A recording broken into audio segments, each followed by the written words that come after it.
নমস্কার বন্ধুরা, এত গরমের মধ্যে একদম যেদিন ইচ্ছে করে না রান্না করতে সেদিন এই রেসিপিটা বানিয়ে ফেলি। মা দিদাদের এই রান্নাটি করতে অনেকবার দেখেছিলাম। এরকম করে পাতলা পাতলা ঝোল গরমকালে শরীরের পক্ষে খুবই ভালো। যা রোদ গরম বাড়ছে দিনকে দিন, এরকম পাতলা পাতলা ঝোল খেয়ে কাজে গেলে কোনো অসুবিধাই নেই।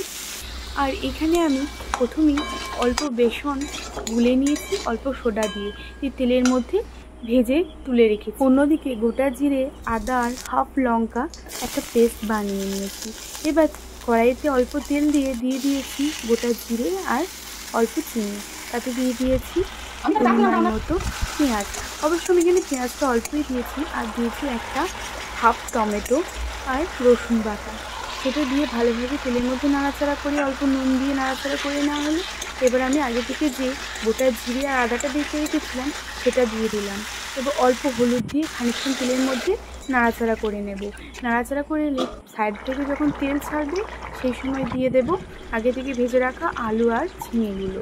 সেগুলো দিয়ে মশলার সঙ্গে একটু নাড়াচাড়া করে নিয়ে অল্প জল দিয়ে ফুটিয়ে নেব। দেখুন আলুগুলো এবার সিদ্ধ হয়ে এসেছে।